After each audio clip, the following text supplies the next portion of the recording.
ओम नारायणाय परिपूर्णगुणार्णवाय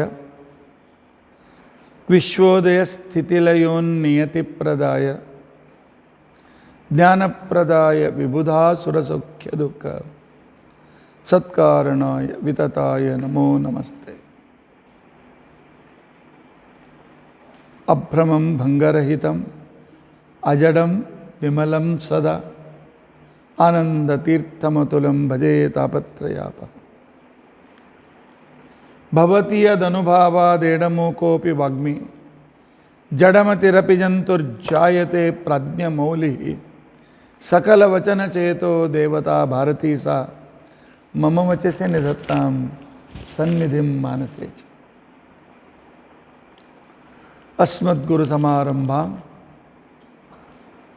टीकाकृत्पादमध्यगां श्रीमदाचार्यपर्यन्तां वन्दे गुरुपरम्परा।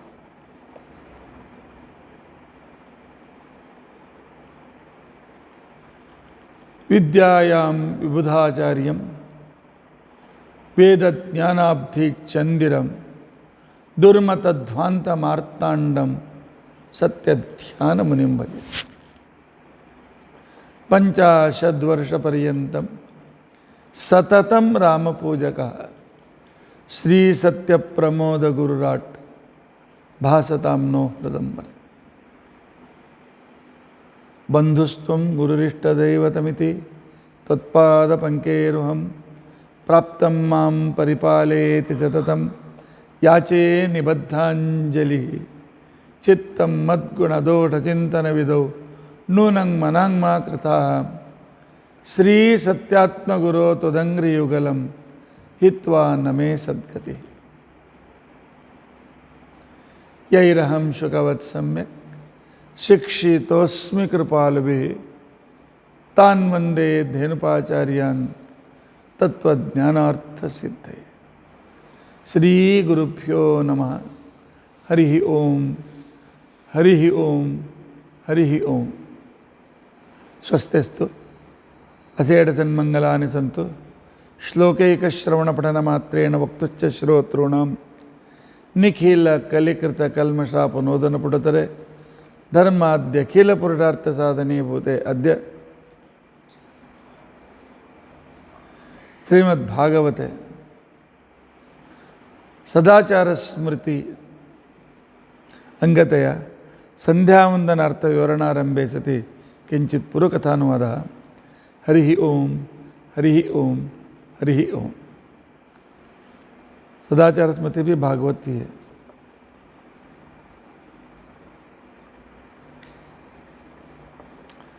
कल हमने देखा कि गायत्री जप करते समय कौन सी मूर्ति हमारे सामने आनी चाहिए। हम वह मूर्ति भी आप आज लोड करेंगे। गायत्री की मूर्ति का उपासना, उस गायत्री का मूर्ति कैसा है वह भी हम आज लोड करेंगे। उसे देखिए, उसे के उस मूर्ति को अपने सामने रख करके आप जप कीजिए। सूर्यमंडल की कल्पना करो और उसके बीच में एक कमल की कल्पना करो। कमल के ऊपर पद्मासन में भगवान सूर्यांतर्गत नारायण बैठे हुए हैं। शंख चक्र हैं और 2 हाथों को अपने घुटने पर या अपने जांग पर उन्होंने रखा है। किरीट कुंडल भुजकीर्ति और माला, सुवर्णमाला, वैजयंतीमाला, वनमाला, श्रीवत्स इत्यादियों से अत्यंत अलंकृत हैं। उनके ही मुँह से अग्नि, उनके शरीर से अग्नि, रुद्र, दूसरे सभी देवता उत्पन्न हुए हैं। ऐसे भगवान को जप करते समय कम से कम 1 बार या 10 बार इस अर्थ का भी हम चिंतन करें। भगवान आप ओम हैं। ओम का मतलब होता है पूर्ण। पूर्ण वही व्यक्ति हो सकता है जो सर्वोत्तम है, जो अविनाशी है और जो शास्त्रगम्य है और जो अनादि अनंत है, वही पूर्ण माना जाता है। भगवान आप परिपूर्ण हैं। आपकी परिपूर्णता से युक्त आपके अवतार भी हैं। पूर्णम अधः पूर्णमिदम पूर्णात् पूर्णम उदच्यते। परिपूर्ण आपके पद्मनाभ रूप से ही दूसरे रामकृष्ण आदि असंख्य रूप इस संसार में अभिव्यक्त होते हैं। पूर्णस्य पूर्णमादाय, और फिर वह मूर्ति पहले की मूर्ति में अपने आप चले जाते हैं, तब पूर्णमेव अवशिष्यते। उसके बाद सिर्फ पूर्ण ही रह जाता है, उससे ज़्यादा नहीं। पूर्णस्य पूर्णमादाय पूर्णमेव अवशिष्यते।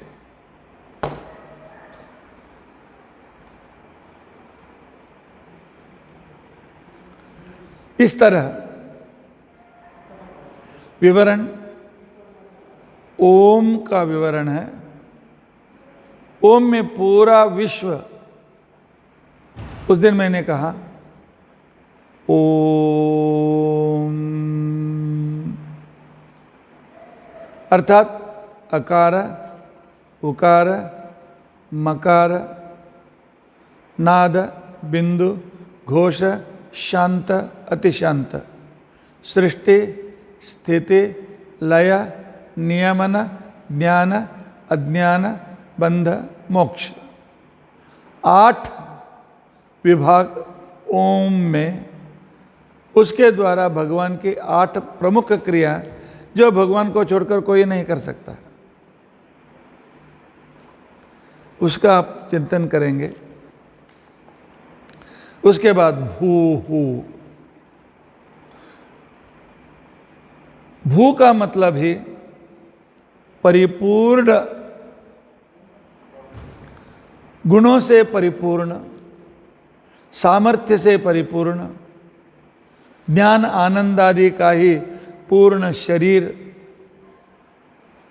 ऐसे भगवान। और उसके बाद भगवान आप फिर कैसे हैं? भुवः। भुवः का मतलब होता है अपने अनंत विभूति के साथ संसार में जितने भी श्रेष्ठ व्यक्ति हैं, श्रेष्ठ वस्तु हैं, श्रेष्ठ क्रियाएं हैं, उनमें आप विभूति रूप से रह करके उन व्यक्तियों को, उन वस्तुओं को, उन क्रियाओं को अति उन्नत, अति श्रेष्ठ, अति रूप आप दे रहे हैं। भुवः। आप सुवः हैं। स्व का मतलब है अत्यंत श्रेष्ठ अनंत कांति से आप परिपूर्ण हैं और सब तरह की सुंदरता, सब तरह की कांति, श्रेष्ठता, और आप अनंत सुख परिपूर्ण हैं। पूर्णः भूतिवरः अनंत सुखः भूः भुवः सुवः। इस भारतीय मंत्र का अर्थ है। इन मंत्रों से हम जब भगवान को पुकारते हैं, भगवान हमारे सामने आकर बैठ जाते हैं। देखो, भगवान कहते हैं मैं आ गया हूँ। सूर्यमंडल के अंदर पद्मा कमल के ऊपर पद्मासन से बैठा हूँ, मेरी ओर देखो। भगवान आपकी स्तुति करना चाहते हैं। भगवान कहते हैं करो। तत्। भगवान आप सर्वत्र व्याप्त हैं, अणु रेणु तृण काष्ठ में व्याप्त हैं, 14 लोकों में व्याप्त हैं, सभी चर अचर, चेतन अचेतन, सभियों में आप व्याप्त हैं। आपके बिना इस संसार में एक अणु भी नहीं, एक एटम भी नहीं है। एटम में भी आप हैं,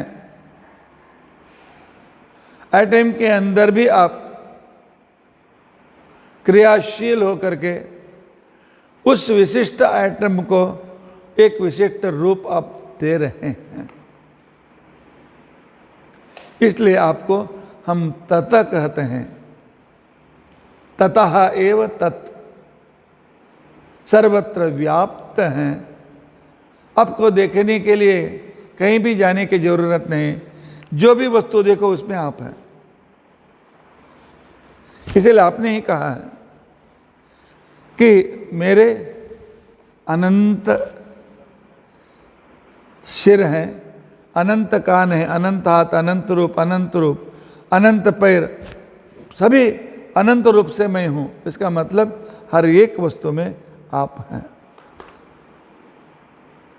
इसलिए कहा जाता है नमोस्तु अनंताय सहस्रमूर्तये सहस्र पादाक्षे शिरोरुबाहवे सहस्र नामने पुरुषाय शाश्वते सहस्र कोटि युग धारिणे नमः। अनंत, आप सहस्र, नमोस्तु अनंताय सहस्र मूर्तये, यहाँ पर भी सहस्र शब्द का अनंत मूर्ति अर्थ लेना चाहिए।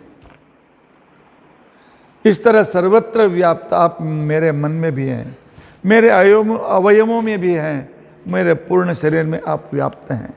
ऐसे भगवान आपकी महिमा बहुत विचित्र है, क्योंकि आपको देवता सवितु, सविता नाम इस संबोधन से आपको पुकारते हैं। भगवान आप सविता इसलिए हैं, सविता प्रसवितृत्वात्, इस पूरे चराचर जगत के, चेतना चेतन जगत के आप माँ हैं, पिता हैं। माँ भी हैं, पिता भी हैं।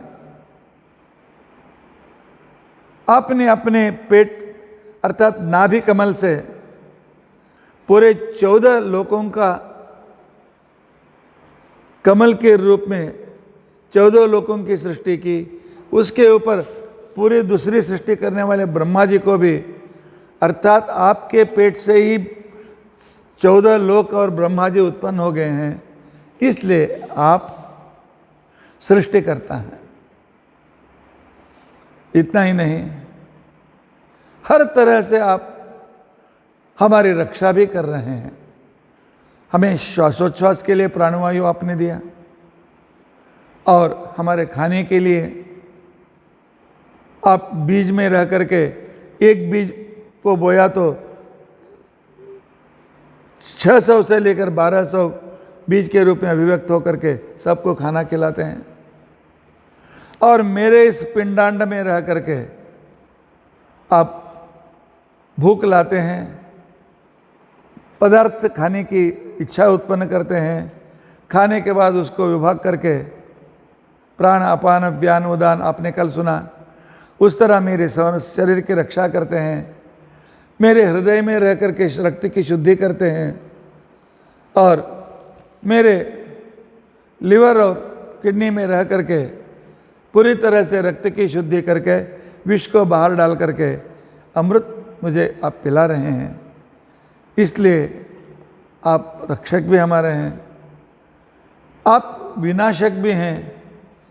जब हमारा शरीर जर्जरित हो जाता है, कहते हैं पुराने कपड़े को छोड़ दो, नया कपड़ा दूंगा। इस तरह इस शरीर से मुक्त करके नए जन्म में आप नए शरीर में लेकर जाते हो। उसी तरह इस पूरे संसार का प्रलय करता भी आप ही हैं। इतना ही नहीं भगवान, आप एक दिन करके नहीं छोड़ते हैं, पूरी जिंदगी अनंत जीवराशियों का कंट्रोल नियम कर रहे हैं। आप ही कंट्रोल रूम हैं। सूर्य चंद्र सभी ग्रह, उसका परिणाम, और सभी लोगों के सुख दुख इत्यादि पूरे के पूरी तरह से उसका आप नियमन कर रहे हैं।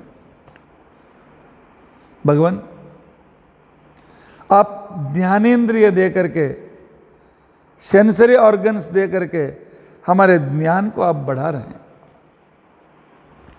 आपने आंख नहीं दिया तो हम आपके सुंदर रूप कैसे कल्पना कर सकते थे, कैसे देख सकते थे? कान नहीं दिया तो आपके गुणगान कैसे सुन सकते थे? आपने नासिका नहीं तो आपके निर्माल्य का सुगंध हम कैसे ले सकते थे? जीभ नहीं देते तो आपकी स्तुति कैसे कर सकते थे? और स्पर्शेंद्रिय नहीं दिया तो आपके पादस्पर्श का अनुभव कैसे ले सकते थे? इसलिए ज्ञान देने वाला भी आप ही हैं। भगवान, आप अज्ञान भी देते हैं। अरे मैं अज्ञान देता हूं, इस तरह तू मेरी स्तुति कर रहा है, ठीक है भगवान।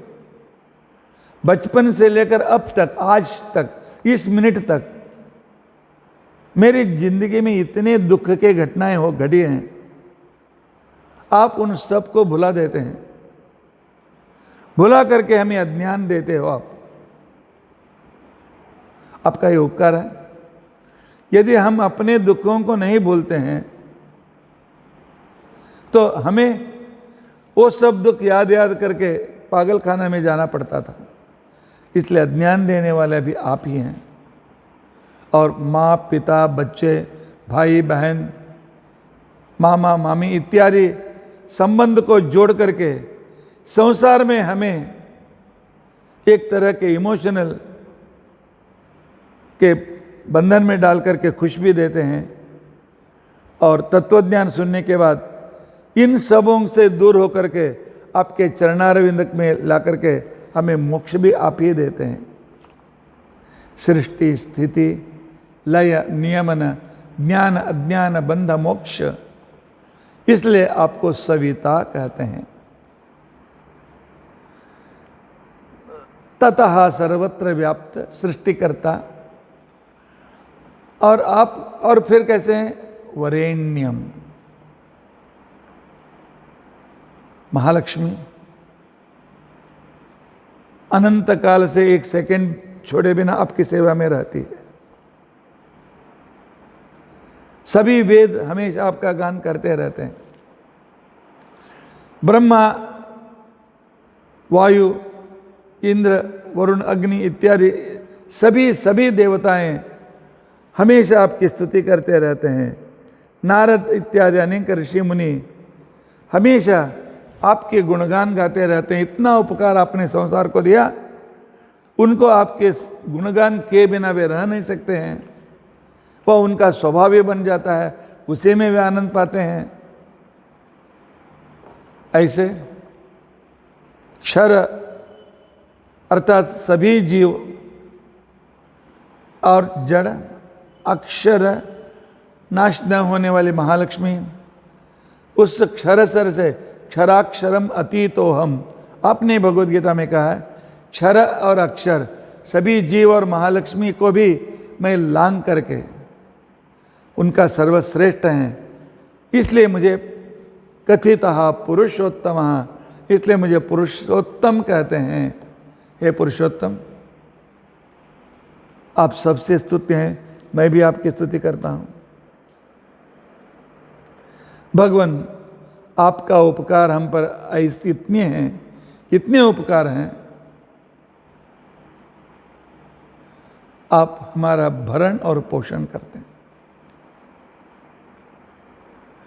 भरण और पोषण, भरण का मतलब होता है खाना पीना, हवा देकर हमारा जिंदा रखना। पोषण, हम पर आक्रमण करने वाले दुष्ट शक्तियों को दूर करके हमारी रक्षा करना। आप हमें खिलाते हैं, बढ़ाते हैं, उसके साथ रक्षा भी करते हैं। ऐसा कौन करते हैं? इस भरण पोषण, लेकिन आपको अनंत जीव राशियों का भरण पोषण करने के लिए बहुत, अब कभी कभी थकते होंगे? नहीं। मंत्र कहता है ये देव हैं, भर्गः देवस्य। आप देव हैं। देव वह होते हैं जो सृष्टि आदि सकल कार्य खेलते खेलते करते हैं, आराम से करते हैं, बिना थके करते हैं। आप अपने सुख में मग्न हो करके आराम से सब कुछ अपनी शक्ति से एक कण से ये सब सारे काम करते रहते हैं, इसका आपको थकावट कहाँ से आती है? ये आपकी इस भरण पोषण गुण का हम उपासना करते हैं, इसलिए धीमहि आपकी उपासना हम कर रहे हैं, करेंगे, करते रहेंगे। आपसे एक छोटी सी प्रार्थना, नहा धिया हमारी बुद्धियां, बहुवचन है बुद्धियां,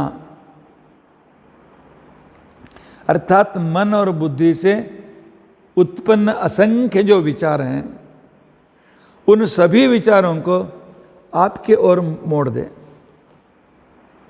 हमारा विचार कभी मजा करने के लिए रखता है, हमारे विचार कभी आलस के लिए पीछे चला जाता है, हमारे विचार कभी किसी को बुरा करने के लिए चला जाता है, हमारे विचार स्वार्थ का चिंतन करता है, हमारे विचार अनावश्यक भोग की चिंता भी करती है।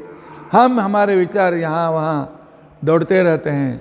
भगवान वो सभी विचारों को एकत्र करो, तुम नहा धिया हमारी बुद्धियों को आपके पैरों में, आपकी भक्ति में प्रचोदयात प्रेरित करें। धियो यो न प्रचोदयात। एक प्रार्थना में हमारी सभी प्रार्थना आ गई। भगवान मेरी पत्नी मेरी बात नहीं मानती है, भगवान से प्रार्थना करो धियो यो न प्रचोदयात, मेरी पत्नी की बुद्धि मेरी बात मानने की ओर मोड़ दो। मेरा पति मेरा कुछ नहीं मानता है, तब भी प्रार्थना करो धियो यो न प्रचोदयात, और पति की बुद्धि मेरी ओर आकर्षित करो। बच्चे बात नहीं करते हैं, शिष्य बात नहीं सुनते हैं, जो आज्ञा करते हैं उसको कभी उल्टा ही करते हैं, तो उनके मन को भी अच्छे मार्ग में मोड़ो, अच्छे मार्ग में प्रेरित करो। सभी हमसे दुख सुख बहुत दूर भाग जाते हैं, उनको हमारी ओर प्रेरित करो। दुख हमेशा हमारे पीछे लगते हैं, उनको दूसरी ओर जाने की प्रेरणा कर दे दो।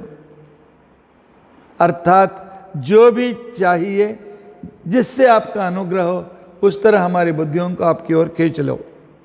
धियो यो न प्रचोदयात।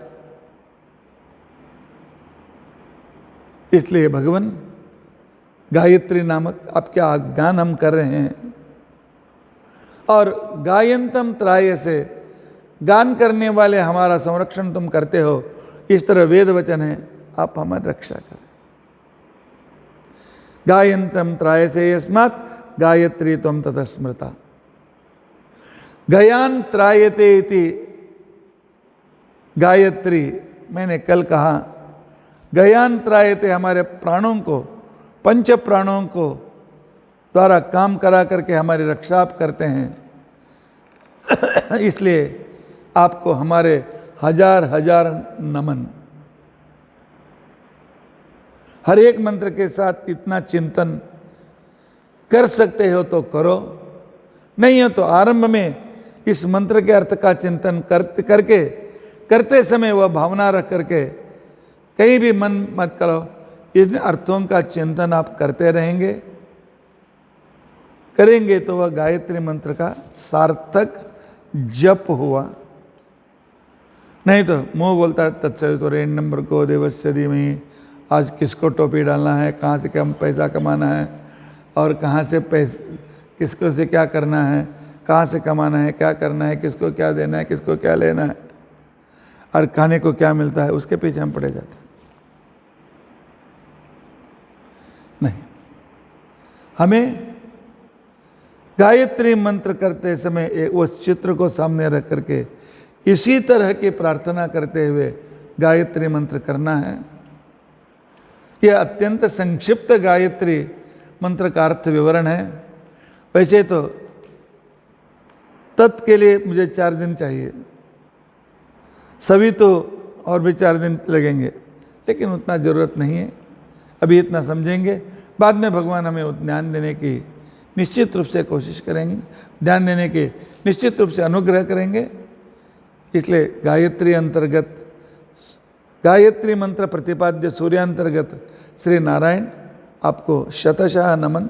श्री कृष्णार्पणमस्तु।